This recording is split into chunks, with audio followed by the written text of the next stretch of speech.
안녕하세요. 성균관대학교 학우 여러분. 참석자분들이 많이 로그인을 해주신 것 같은데요. 다들 잘 들리시나요? 혹시 잘 들리시는지 채팅박스에 남겨주시면 감사하겠습니다. 네, 다들 잘 들린다고 답변을 바로 해주셔가지고 네, 감사합니다. 오늘 바쁘신 와중에 저희 드그루이터 저자 워크숍에 참석해주신 여러분께 감사의 말씀을 드립니다. 저는 드그루이터 출판사의 국내 대행사 JRM의 김혜영 차장이라고 합니다. 오늘 워크숍은 알고 계시는 대로 해외 출판사에 논문 투고하는 방법을 중점적으로 설명드릴 예정입니다. 몇 가지 안내사항을 말씀드리고 워크숍을 시작하도록 하겠습니다. 네, 워크숍 진행 중에 첫째로 참석자분들은 카메라를 꺼주시고 마이크를 모두 우성화로 설정해 주시기 바랍니다. 두 번째로 질문이 있으신 분은 채팅창에 남겨주시면 워크숍 말미에 한꺼번에 답변 드릴 수 있도록 하겠습니다. 채팅창에 글을 쓰실 때는 그 토론자뿐만 아니라 참석하신 분 모두가 볼 수 있도록 그 설정을 해주시고 채팅을 남겨주시고요. 혹시 영어로 직접 질문하고 싶으신 분이 계시면 영어로 채팅창에 남겨주시면 강연자께서 확인 후 바로 답변을 주실 예정입니다. 그리고 마지막으로 이 웨비나는 녹화될 예정이며 추후 녹화본이 공유될 수 있습니다. 녹화본이 필요하신 경우 성균관대학교 도서관 담당자에게 요청해 주시기 바랍니다. 그리고 추가 공지사항이 있어서 한 가지 설명드리려고 합니다. 저희 드그루이터의 전자저널이 한국교육학술정보원 캐리스의 대학 라이선스 사업으로 선정되어 전국 대학에서 전자저널을 무료로 이용하실 수 있습니다. 당연히 성균관대학교에서도 이용하실 수 있고요. 추가로 저희가 국내 연구자들에게 무료로 논문 투고비 쿠폰을 제공하고 있습니다. APC 쿠폰이라고 하는데요. 아티클 프로세싱 차지를 의미합니다. 그래서 본 쿠폰을 사용하시면 2,000유로 상당의 오픈 액세스 논문 투고비를 지원받으실 수 있습니다. 학술연구정보 서비스 포털인 리스 홈페이지 여기 보시는 리스.kr로 들어가시면 지금 보시는 화면과 같은 팝업 창이 나타납니다. 드그루이터 저널에 오픈 액세스 논문을 기고하고 싶으신 분이 계시면 리스 홈페이지 방문하셔서 관련 내용을 확인해 주시기 바랍니다. 참고로 이 쿠폰은 연간 30건이 제공되며 선착순으로 소진됩니다. 그럼 본격적인 워크숍 시작에 앞서 오늘의 강연자이신 데이비드 슬리만을 소개해 드리도록 하겠습니다. 데이비드 슬리만은 30년 이상 연구저널, 학술서적, 주요 참고 문헌을 출판한 경력이 있으시고요. 현재는 드그루이터 출판사의 시니어 저널 매니저로 재직 중이십니다. 그럼 지금부터 워크숍을 본격적으로 시작하도록 하겠습니다. 다시 한번 모두 음소거로 변경해 주시고 경청 부탁드립니다.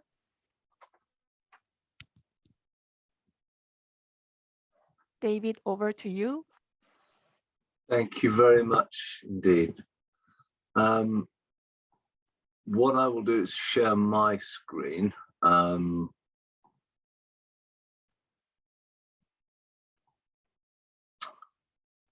If I can.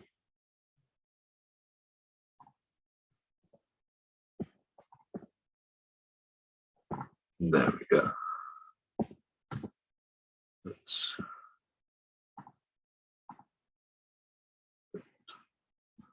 Okay, can you see my screen, guys? Yes, yes. Good, good. Good morning, everybody. As I've just been introduced, as I said, my name is David Sleeman. I'm told I get talk too quickly when I get excited. So as I'm excited to be here today, I'll try to control myself and not talk too fast. I think what I'll do is get rid of my ugly face so you can see the full screen and I'm not distracted as well. Normally I'd hold these presentations in person and encourage people to ask questions as we proceed. But given this format, I think it's better to run through the presentation and then answer any questions at the end in the chat box or even later via email and social media. I do hope you find this session useful. but I also realize there may be people here who have a good deal of experience with the scientific publishing process. I apologize in advance to them if I talk about things they already know. Let's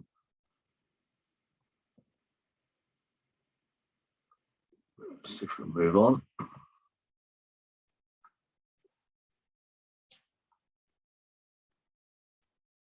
Right. So yes, I hope you find the presentation useful when you sit down and write that Nobel Prize winning piece of research. I hope I don't mind if it's not published by De Gruyter, just mention me in your acceptance speech. I love my job. I could talk about it for days, but unfortunately we don't have that long. I've published academic and scientific journals and books for over 30 years. I work with Elsevier as well, and I've worked for other publishing companies, and I've even run my own company for a while. The main reason I joined De Gruyter, though,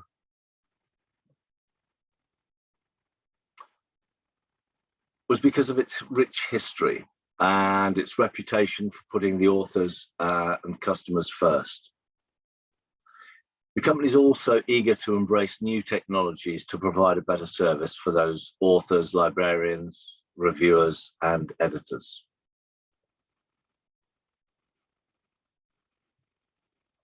I work with these excellent professionals to bring you hundreds of De Gruyter scientific journals, thousands of books and databases in a variety of formats with numerous partners. It's also still a family business and puts a great deal of emphasis and importance on its relationships. Now, I've put together a couple of slides that I thought you might like to see that relate to your university. And so you can see here the steady growth in published research output during the last 10 years in a wide variety of different subject areas. And this research is done in collaboration with colleagues from 152 countries around the world, making your institution a real global player. And the collaboration with other researchers in your communities is an important point, so we'll touch on that later. Now, this next slide might seem silly, but bear with me because it has a serious point. So more than 2,000 years ago, the Chinese invented the first woodblock printing process. Johannes Gutenberg is recognized as the inventor of the printing press in 1436. De Gruyter was formed in 1749. And Gary Starkweather invented the laser printer in 1969. Finally, Tim Berners-Lee is accredited with inventing the World Wide Web. The serious point here is that over the centuries, great minds from all over the world have taken the technology and science behind the publishing industry and collaborated to improve it. And this is what the research publishing process is all about. We all stand on the shoulders of giants to move our fields forward so that those that follow us can say that they stood on our shoulders. Now, before we go on, I recognize that representatives from a number of different research disciplines may be attending today.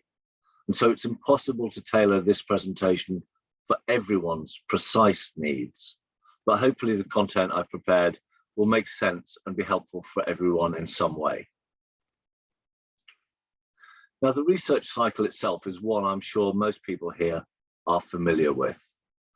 Funding is dependent on publication, which drives more research, ultimately leading to new findings, which again need to be published. But the publishing landscape may not be as obvious to you. As you can see, De Gruyter's job is to make the process run smoothly, whether this is pre-publication, by managing submissions and peer review, or producing and archiving the content while ensuring it reaches as wide an audience as possible. The figures involved in the whole research and science publishing industry each year are quite large. 30 million communications between editors, authors, and publishers, 1 billion downloads each year, and more than 40 million papers now available, dating back to the early 19th century. 5,000 editors are appointed each year, and about 500 journals launched. And the key figure, more than 3 million submissions are made each year, with more than 50% being rejected. The growth of scholarly journals has been incredible, especially in the latter part of the last century. It seems strange that in 1789, one article suggested there could be too many journals. Unbelievably, this figure is still growing by about 3% each year. But in many ways, the growth in the number of journals is driven by the amount of research and how science develops and evolves in different directions.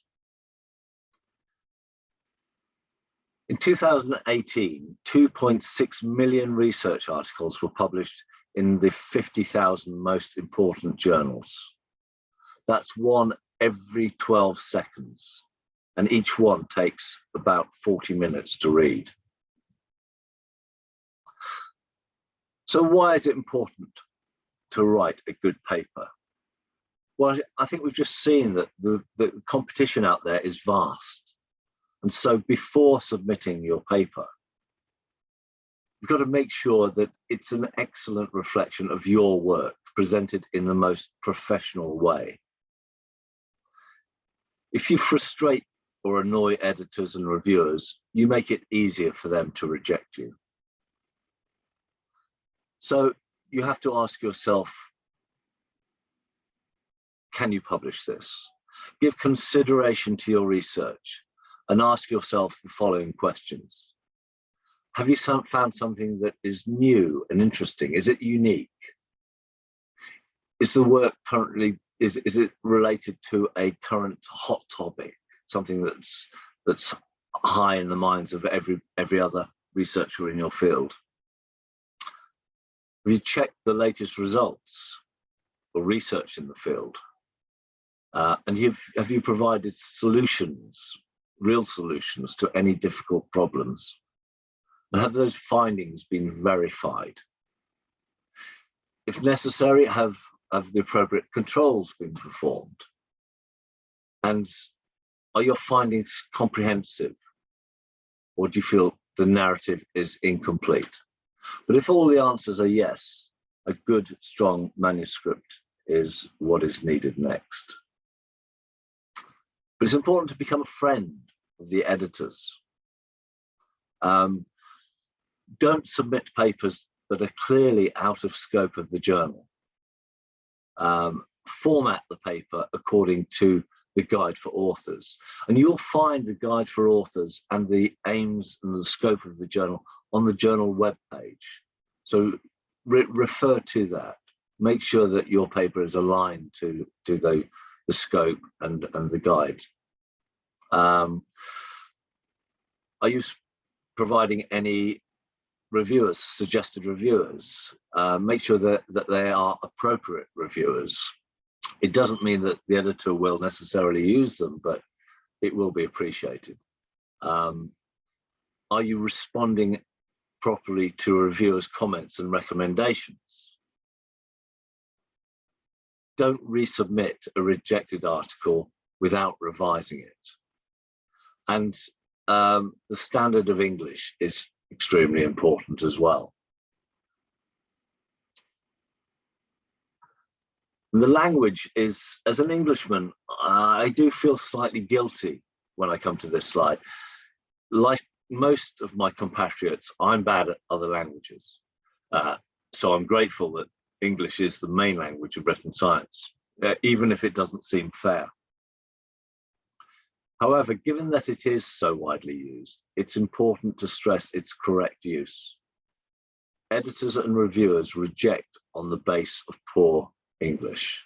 And remember that journal editors and reviewers come from every country on earth. English isn't necessarily their first language either, but they still insist that papers are written correctly. And this is an actual quote from one of my editors. The paper fell well below the standards set by me. He says, I don't want to waste my time or the time of my reviewers if there are more than 5 grammatical errors in the abstract. And this editor wasn't a natural English speaker. He wasn't a native English speaker. So language is very important. But don't let that worry you, because of course, it is a global, science is a global entity, and there are English speakers out there as well. So you might also consider enlisting the help of a co-author who is a natural English speaker.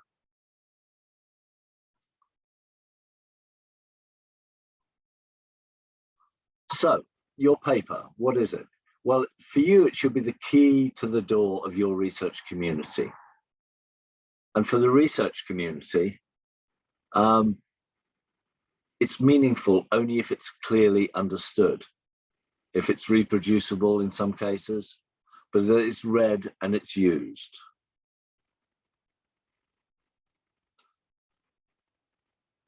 So let's look at how to write a good paper. Definition of a well-written academic paper. It helps the reader easily appreciate and understand the significance of the work. It has a clear, useful, and sometimes exciting message. But importantly, it's presented in a logical way. It's constructed in a logical way.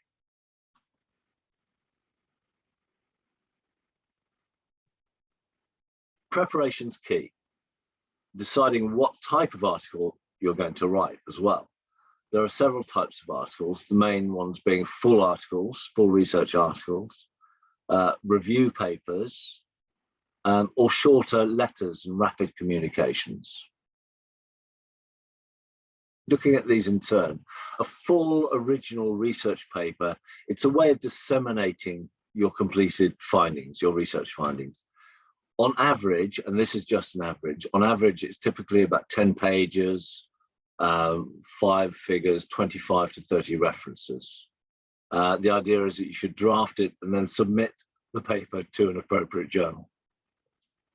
It really is an important part of the process when you're developing your research career.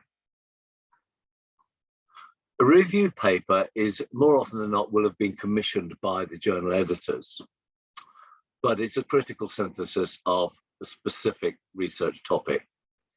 Again, these are averages, but it's more than 10 pages. Very often it's much, much longer, more than 5 figures, and on average 80 references.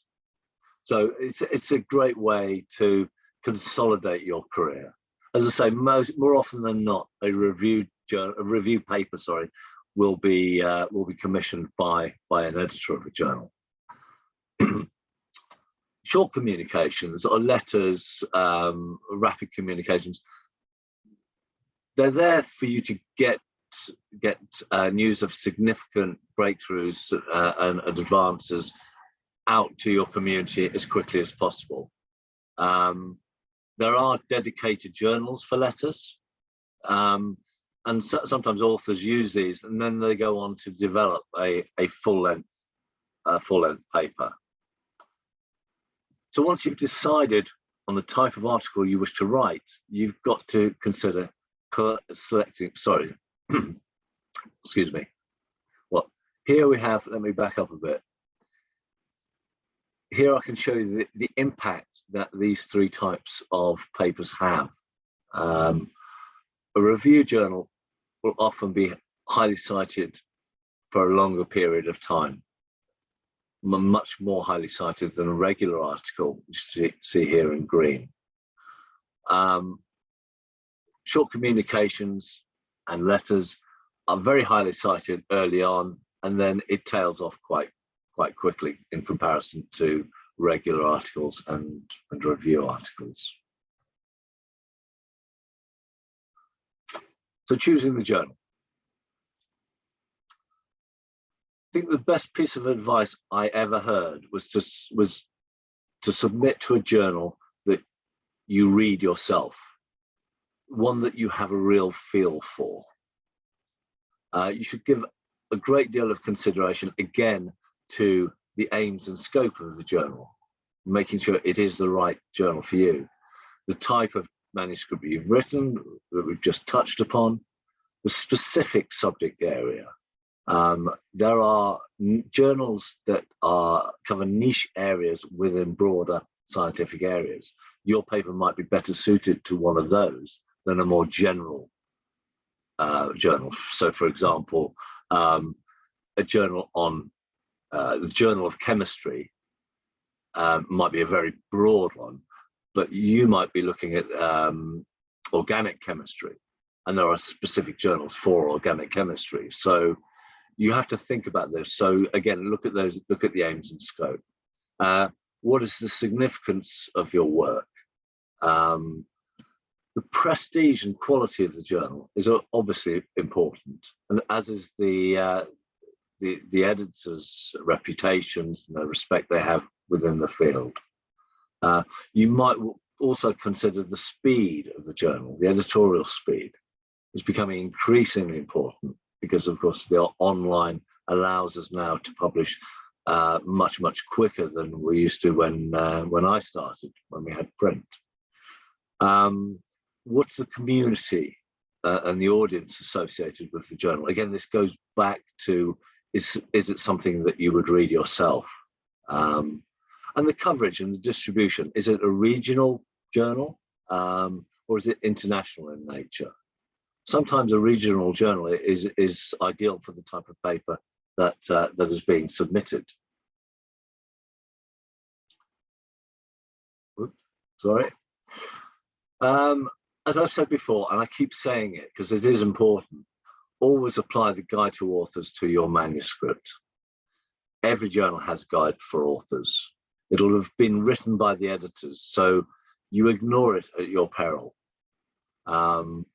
It will give you details on the text layout, the tables that require the figures quality that's needed. But remember that a journal is an evolving thing, so the guide for authors may change.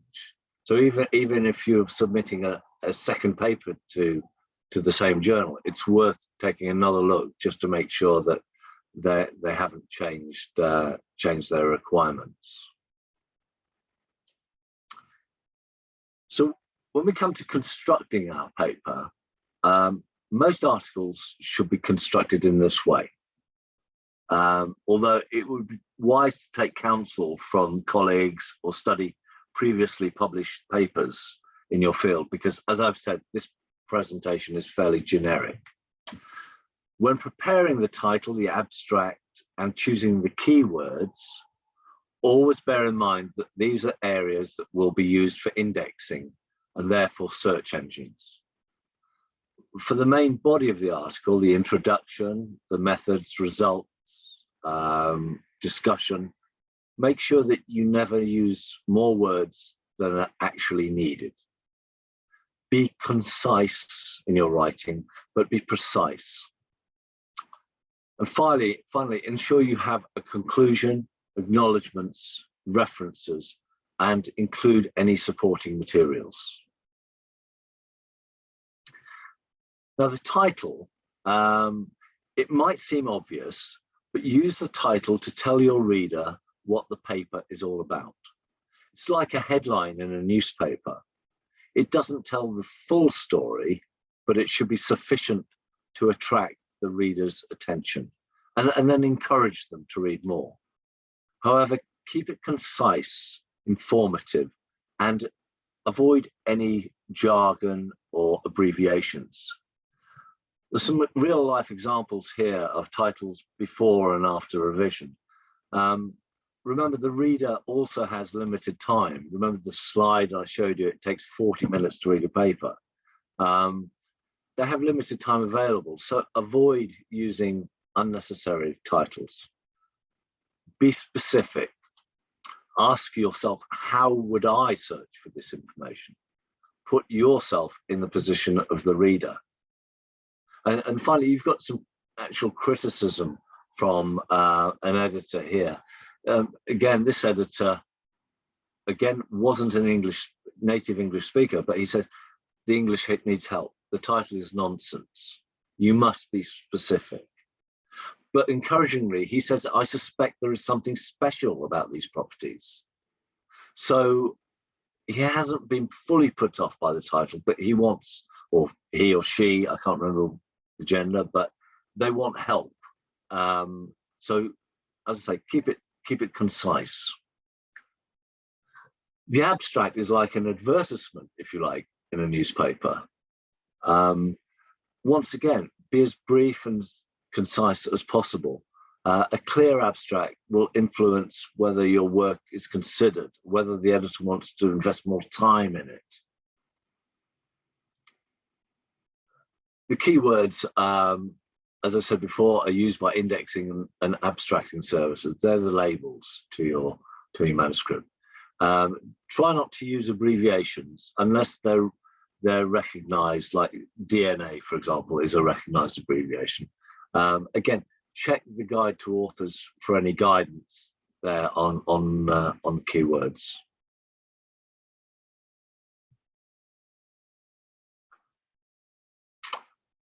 Now, the introduction is your opportunity to convince the reader that you know why your work is useful. But don't confuse it with results or the discussion or conclusion.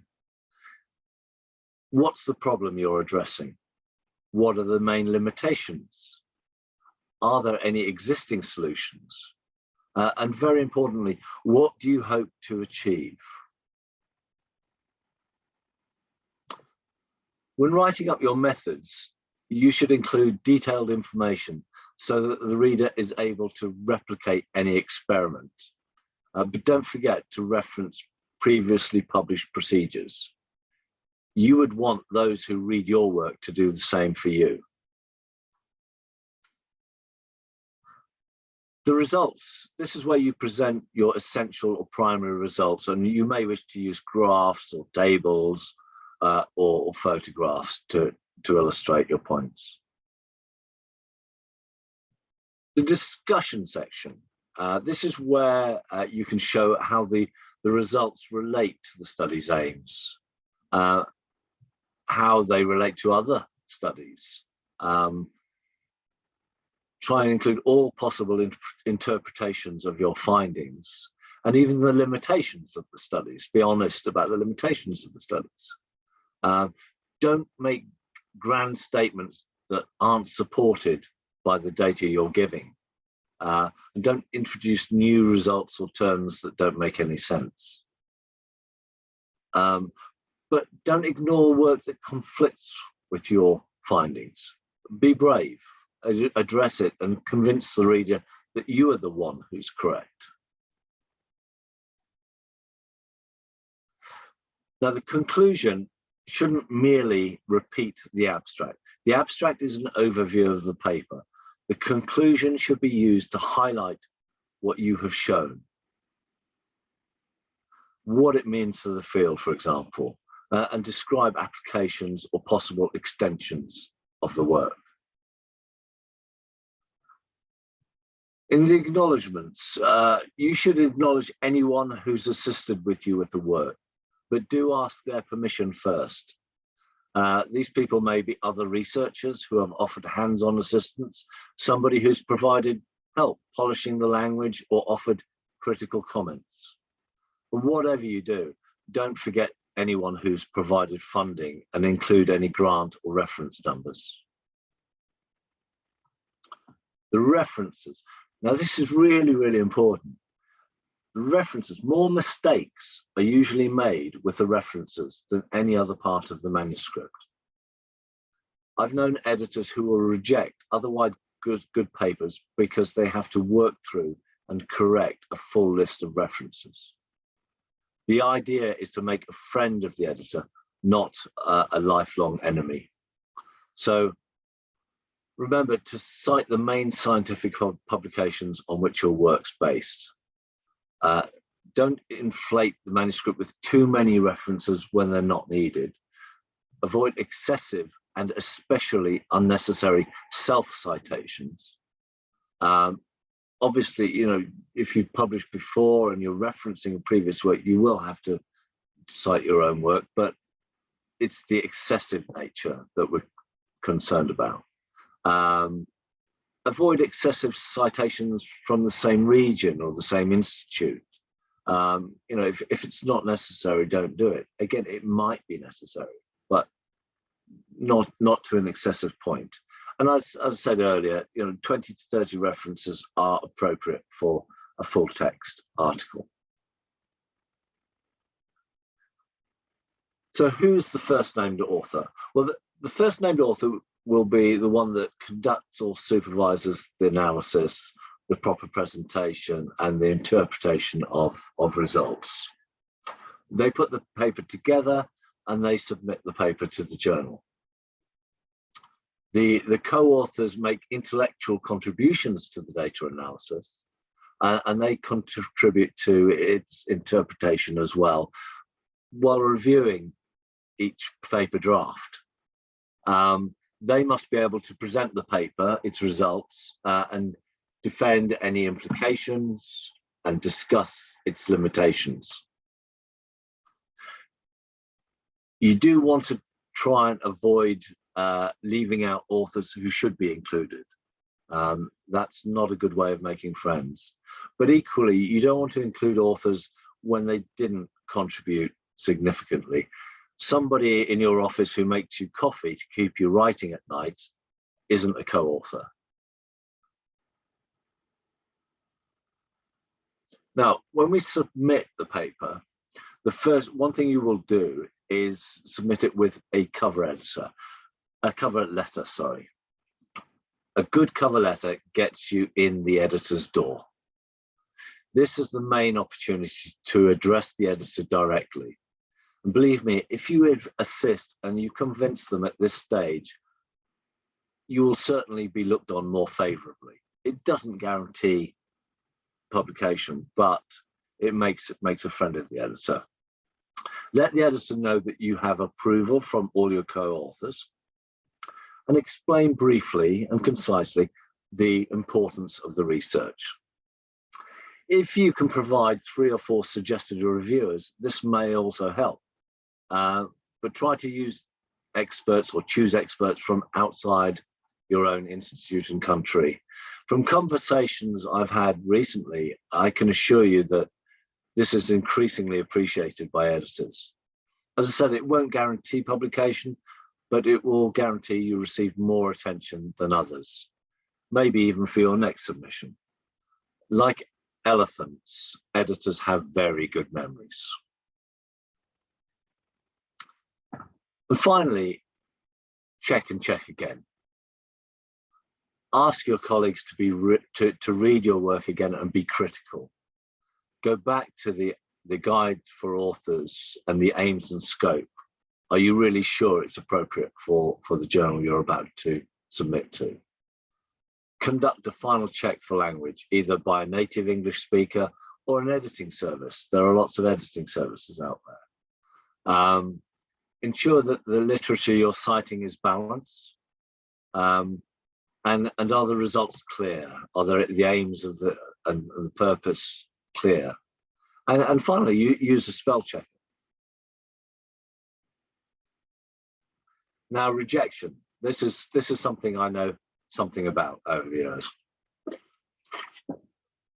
First of all, don't take it personally. It happens to everyone. Don't despair. Every researcher has a paper rejected at some point. Read the reviewer's comments. Be self-critical, and if you decide to resubmit the paper to another journal, make sure that you read that journal's guide for authors before doing so, because it might differ. I remember a few years ago, I was at a conference and talking to a very distinguished professor from Cambridge. He was one of my editors, and he was an 86-year-old gentleman. And we're having a coffee, and he pointed to somebody at the far side of the room, and he said, David, he said, he just rejected a paper of mine. And I said, well, how can you possibly know that? Because the review process is blind. You shouldn't know his name. And he said, I'm old enough to know how he writes. I could see it was him. And I said, well, are you upset? And he said, how can I be upset? He said, I reject papers every day. It would be hypocritical of me to be upset. So, you know, it happens to the best people. So don't worry. There are strategies for dealing with rejection as well. While it might be tempting to shut the curtains and turn the lights out and cry quietly to yourself, believe me, it's not the end of the world. Take a deep breath and then read the feedback, and then reread it. Ask a colleague to look at the feedback and discuss it with them. Make a list, make points of every comment made and deal with each one in turn. And if you wish to write back to the editor, be polite, considered, and professional in what you write. Be thorough. Don't ignore any comments you might disagree with, and ensure that your response is clear, well structured. Take your time and provide extra information or data if you need to, and address your letters to the editors and reviewers if you're appealing their decision. And finally, make sure any identification number given to your paper is included in any correspondence. That will make their lives easier again. If you're going to submit to another journal, don't be afraid to say that it was rejected previously and name the journal. You may even wish to include the referees' reports to show how each comment has been addressed, and explain why you're submitting your paper to their journal. It may be more appropriate. But one thing you should remember is that despite the big numbers I showed you very early in this presentation, communities are quite small.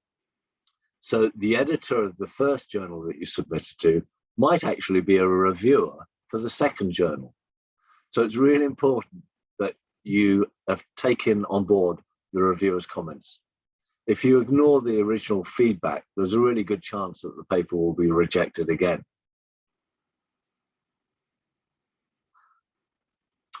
Ethics in publishing. Submitting your papers to journals in the correct way is an extremely important matter, and it can make or break a career as well. I really must emphasize the annoyance and even outrage felt by editors and reviewers if someone is trying to cheat, because I'm afraid that is ultimately what being unethical is, cheating. And as I used to tell my children, cheats always get caught.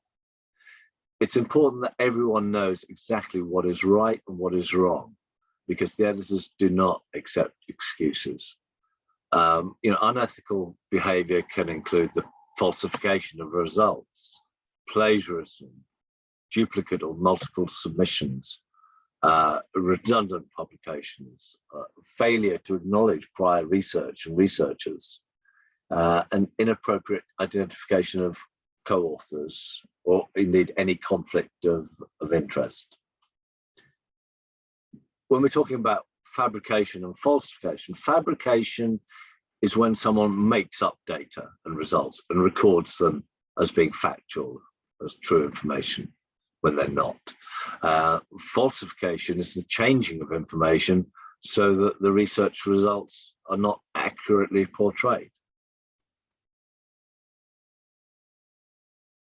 Plagiarism is basically taking somebody else's ideas or their processes or results or words without giving credit to the original source.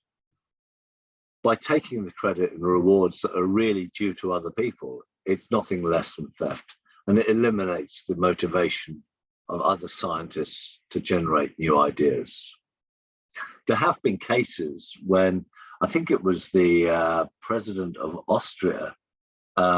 He left science and became a politician, became the president of Austria, and then somebody discovered that early in his career he had plagiarized a piece of work, and he ended up being thrown out of office. So, you know, even later in life, it could come back and haunt you. So it's not worth the risk or the concern as well. And there are lots of anti-plagiarism software packages out there now that will catch people out. Multiple submissions. Whatever you do, don't send your paper to another journal before you've received a decision on your initial submission. Competing journals do exchange information. The editorial processes will be stopped immediately. The time wasted by editors and reviewers will not be appreciated, and it could damage reputations. So take your time, be patient, wait for the results of your first submission before you submit somewhere else. A redundant publication is when you submit a paper that's already been published elsewhere. It's not acceptable unless it's in another language. Even then, reference should be made to the first published paper, and the editors should be made aware of the history of the paper. The process of salami slicing is also not allowed. This is where multiple papers are created using research that could be published in one article or review. Make your article as strong as it can be. Now,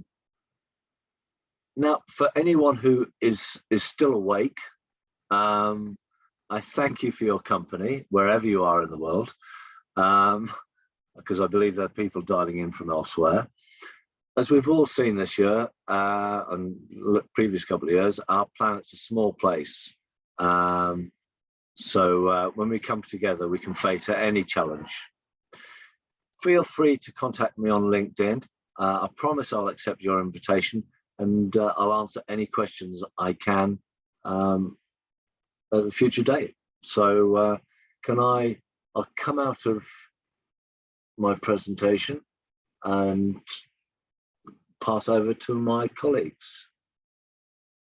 Or would you just like to take it on? 네, 지금까지 데이비드 슬리만의 프레젠테이션 들으셨고요. 혹시 궁금한 사항 있으신 분들은 채팅 박스에 수신자를 호스트 및 토론자로 설정해 두시고 채팅 박스에 남겨주시기 바랍니다.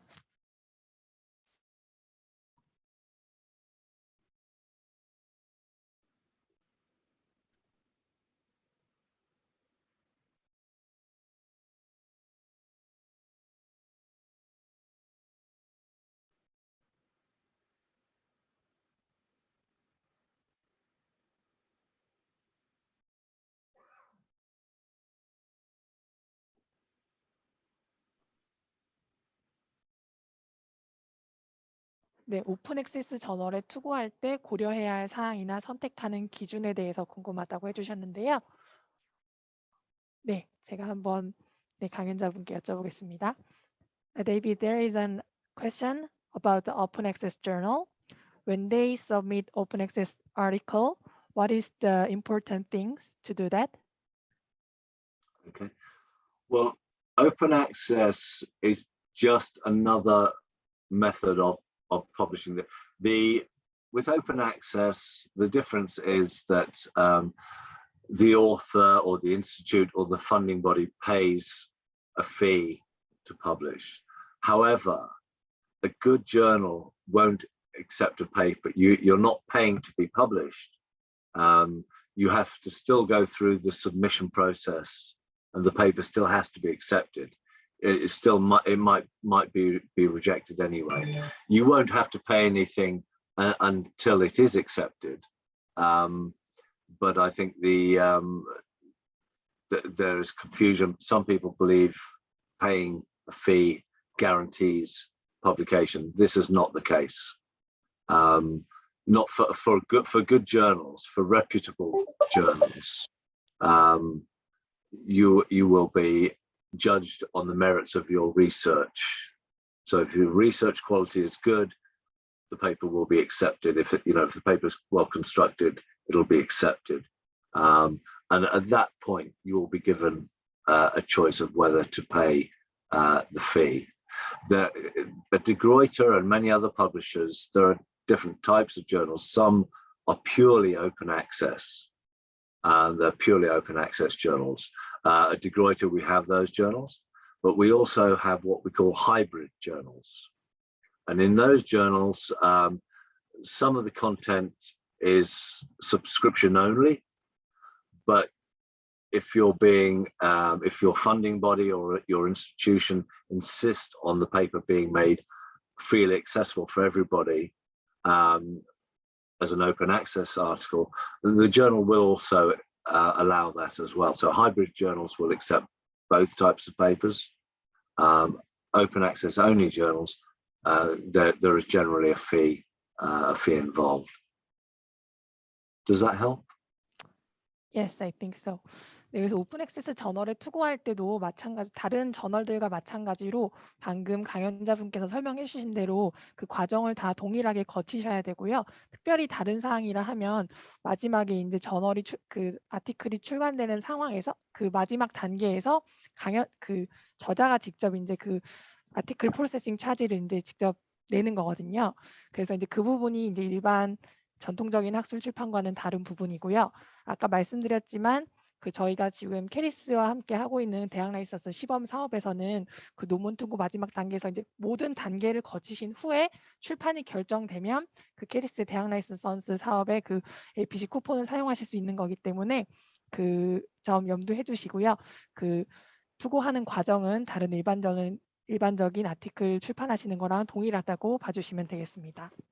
네, 그리고 질문이 한 가지 더 있어서 좀 보도록 하겠습니다. 논문이 게재되기. 네, SSCI 논문 게재를 목표로 할 때 논문을 작성하고 투고 심사 게재까지 어느 정도 시간이 걸릴까요? 네, 제가 물어보도록 하겠습니다. David, if the researcher would like to submit the journal which is indexed in SCIE, how long it would take to go through this process for submitting? So so it's an ESCIE journal, so it's got an impact factor. The process can sometimes, the only reason the process is slowed down these days is because the reviewing time is extended. So it's maybe the difficulty in finding a reviewer for that particular paper, or two reviewers, because we like 2 reviewers for each paper. It doesn't matter whether it's listed by ESCI or not. The process is the same, so that doesn't slow down the process at all. The thing is finding the reviewers for whatever type of journal it is. So could you tell us the approximate timeline, how long it'll take? Well, what is it difficult to answer? It is difficult to answer because it's sometimes, if we ignore the fact that sometimes it's difficult to find a reviewer. If we assume that the paper is submitted, the editor looks at the paper and says, I like this paper, I'm going to send it to 2 reviewers. They might review it. They might review it within a week and send back the reviews. And if it's accepted by the reviewers and the editors, they all agree to accept, then we go online very quickly. We publish so it's given what we call a DOI, which is a digital object identifier. So every paper has a DOI number. So it will be put online. It will be typeset properly, and so people can get their research out there quickly. The typesetting may change. It may change in format, and there may be some minor revisions made to it, but it can go online really quickly these days. So you could find that something goes online within the space of a week. It could be really quick, 10, 12 days, 14 days. But in other instances, it might take a lot longer. So, for example, if we consider some of the medical journals, it's a dangerous thing to put research online in the area of medicine if you're talking about new drugs or new procedures, or so a lot more time will be invested into the research, into the review process. It's if we're talking about one of the social sciences, or a paper on, say, linguistics, that research isn't going to risk somebody's life. So we can move fairly quickly there, but it does very much depend on the scientific area. 오케이. 네, 그래서 어떤 주제 분야, 어떤 전공으로 이제 논문을 게재하시느냐에 따라 다른데요. 그리고 이제 또 논문을 이제 에디터한테 제출하시고 난 뒤에 그 에디터가 이제 이 논문이 마음에 들 경우에 또 리뷰어를 찾아야 되기 때문에 그 시간에 따라서 그 시간이 상당히 달라진다고 합니다. 뭐 의학 분야를 또 하는 거에 따라서도 다르고, 뭐 사회과학 분야를 하는 거에 따라서도 다르고, 리뷰어를 찾아야 되는 거에 따라 이제 시간이 다르기 때문에 정확하게 답변 드리기는 조금 어렵다고 하네요. 만약에 그 에디터가 그 제출하신 논문이 아주 마음에 들었고 이제 리뷰어를 또 빨리 찾을 수 있다면 뭐 일주일 안에 혹은 뭐 2주 안에 이제 게재가 되는 경우도 있고, 요즘은 또 이제 온라인 퍼블리케이션이라고 해가지고 먼저 그 DOI라는 걸 부여받고 이제 하기 때문에 그 아주 마음에 드는 논문이 나왔을 경우에는 그 출판되는 시간이 굉장히 짧다고 합니다. 네, 답변이 충분히 되셨을까요? 네, 또 저희가 한 5분 정도 남았는데 추가 질문 있으시면 해주시기 바랍니다.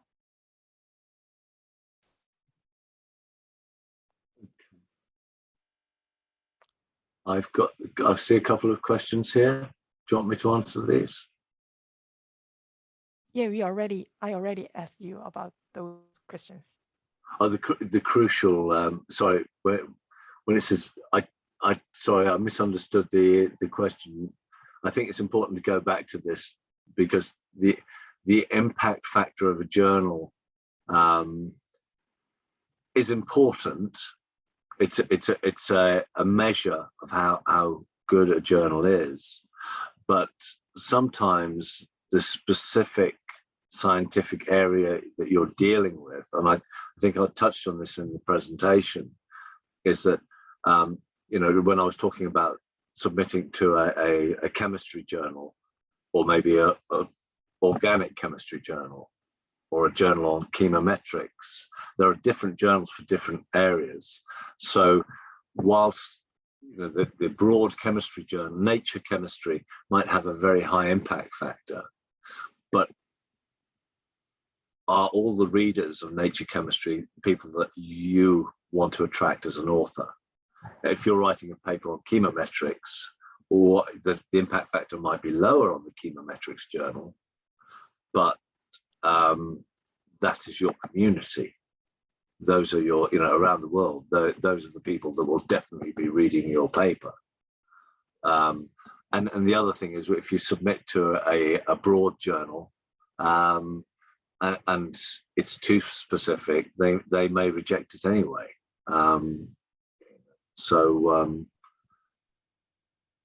It's important. Impact factor, the metrics of impact factor or site score or the other metrics involved are important, but I wouldn't say they're crucial. I wouldn't say they're the only thing that are important. The important thing is to reach out to your peers, reach out to your community, and that's the way that your career will be built.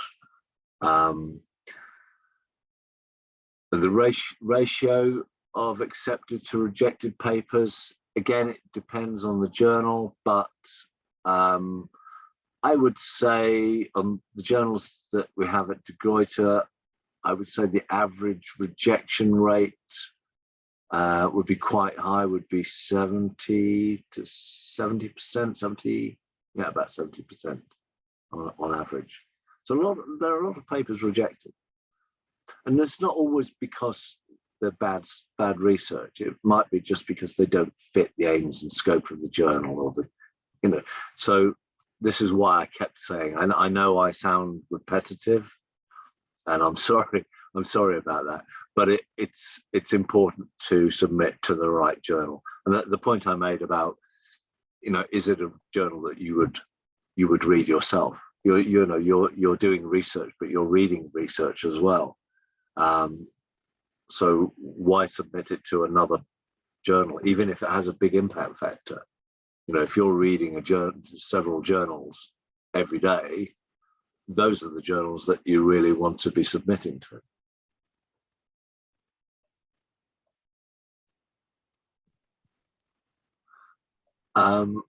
Novelty is hugely important. Hugely important. You imagine the editors are. I don't want to put the editors up on some pedestal like they're gods and goddesses, and they are also part of your community. So if an editor or a reviewer see a novel piece of research, they want to publish that. That's something new. And there are always new areas of research, new developments, and this is what I was saying about standing on the shoulders of giants. This silly slide that I showed you about the publishing industry. All of those people, Johannes Gutenberg, Gary Starkweather, Tim Berners-Lee, these people all did something that was new and novel, and so it progressed. And that's the same for every area of science. So novelty is, it's really, really important. It gets people excited. In fact, I'm becoming excited just talking about novel research. So yeah. 네, 방금 제가 채팅박스에 말씀드린 대로 그 강연자께 직접 채팅박스로 이제 질문을 남기신 외국인 한국가 있으신 것 같습니다. 저도 질문을 제대로 보지 못해서 제가 설명을 드릴 수 없는데요. 제가 나중에 이 녹화본을 가지고 질문을 정리해서 성균관대학교 도서관 쪽으로 보내드리도록 하겠습니다. 네, 그리고 장석종 선생님께서 마지막으로 채팅박스에 질문해 주신 내용이 있는데요. 논문 출판에서 DOI가 발행되면 게재 확정이라고 볼 수 있는 건가요? 만약 실적을 제출해야 할 때, 출판 예정 중일 때 게재 예정 증명서도 효력이 있는지요? 네, 근데 지금 실적에 대해서 여쭤보는 거는 그 교육부나 이런 데 제출하시는 그 성과를 말씀하시는 거죠?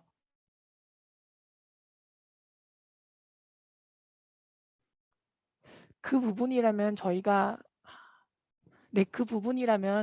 그 출판사에 확인하고 좀 따로 말씀드리도록 하겠습니다. 그 학교에서 이제 어딘가로 제출하시는 성과 부분이면은 제가 장석종 선생님께 따로 연락드리도록 하겠습니다.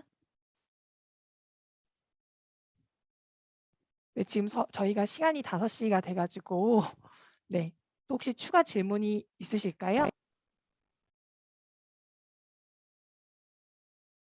네, 혹시라도 추가 질문이 생기시면 여기 지금 프레젠테이션 화면에 보이는 데이비드 슬리만 이메일을 통해서 직접 질문을 하셔도 되고, 혹은 도서관 통해서 문의사항 남겨주시면 저희가 대신 전달받아서 답변 받고 다시 공유해 드릴 수 있도록 하겠습니다. 네, 그럼 오늘 워크샵 시간 내주셔서 들어주셔서 정말 감사드리고요. 저희 드그루이터 이저널 성균관대학교 도서관 홈페이지 통해서 언제든지 이용하실 수 있으니까 많은 이용 부탁드립니다. David, I think we are done with all the questions, so you can say goodbye to all attendees. I think there's thank you one very much. about DOI. I think there's a question. Yeah, I know. The question was from the librarian, so I'll contact him in person. Okay, good. Yeah. Okay. Well, let me know if I can answer any questions or help at all. But my my offer to answer any questions at a later date is a genuine one. You know, I would love to, you know, I like to help people. So please feel free to contact me either at Gruyter or via LinkedIn. I'm happy to help where I can. Thank you very much for your attendance and your patience. Thank you so much. 모두 감사합니다. 수고하셨습니다.